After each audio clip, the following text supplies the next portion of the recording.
Buat teman-teman yang baru saja terjun di pasar saham, pasti kalian bingung kan mau beli saham apa? Ya nggak? Ya, karena memang ada banyak pilihan emiten di Bursa Efek Indonesia. Total hampir sekitar 700 perusahaan yang listing di Bursa Efek Indonesia. Mulai harga yang murah sampai harga saham yang mahal. Ada saham gorengan, ada juga saham yang potensinya bagus. Video kali ini kami akan berikan contoh emiten saham yang pas buat pemula investor di tahun 2021 ini. Jadi, saksikan terus ya.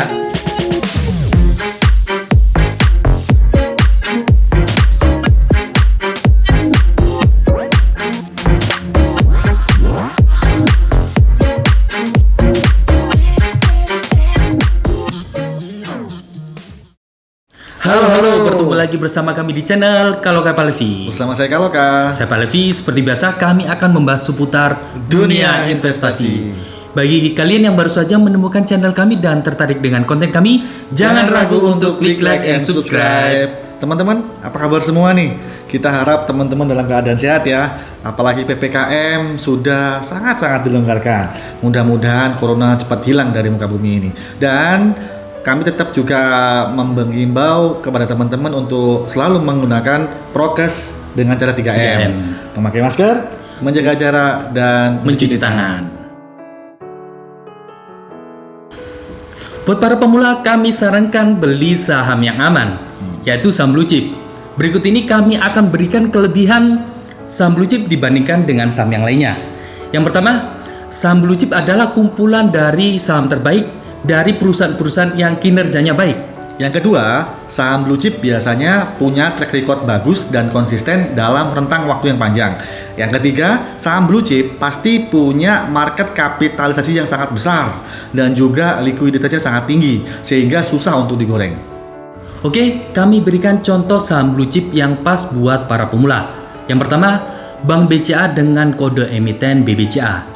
Bank BCA ini mempunyai kapitalisasi yang besar di Bursa Efek Indonesia mencapai 803 triliun. Dengan nilai kapitalisasi yang besar, BBCA ini termasuk penggerak IHSG. BCA juga salah satu bank terbesar dan terbaik yang dimiliki Indonesia saat ini. Terbukti dari kinerja dan profitabilitas yang dari tahun ke tahun semakin tinggi. Kinerja yang baik ditunjukkan dari ROA dan ROE yang lebih tinggi daripada bank-bank yang lain. ROA berada di 2,56%, sedangkan ROE berada di 15,44%. Artinya, Bank BCA mempunyai tata kelola aset manajemen yang baik dan efisien dilihat dari sisi profitabilitas.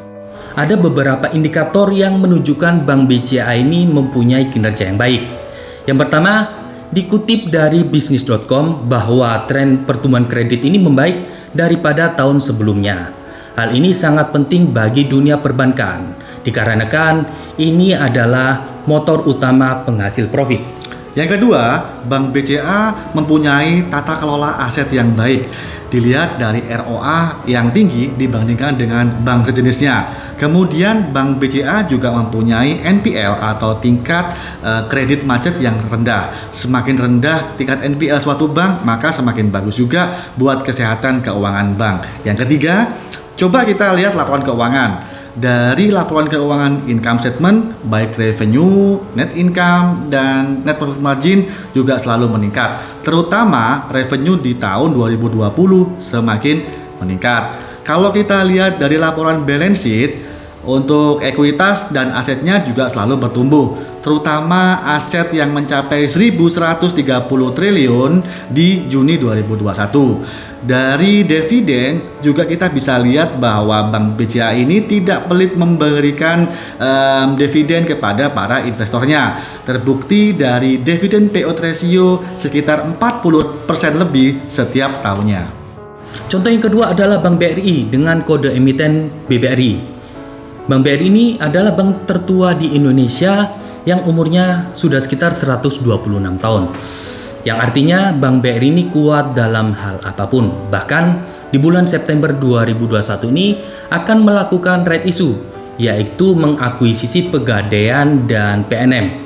Ini menjadikan holding dari kredit microlending, yang mana BRI sebelumnya sudah fokus ke dalam sektor UMKM ini. Hal ini yang membuat BRI kuat di sektornya. Berikut beberapa indikator yang menunjukkan BRI itu mempunyai kinerja yang baik. Yang pertama, tingkat kredit BRI dari tahun ke tahun juga semakin tinggi. Terbukti dari tingkat kredit UMKM yang berkembang saat ini. Kemudian yang kedua, dengan usia BRI hampir 126 tahun di Indonesia, sehingga BRI terkenal bahkan di pelosok-pelosok desa sekalipun. Hal ini yang tidak bisa ditandingi oleh bank-bank lain, terutama di sektor UMKM.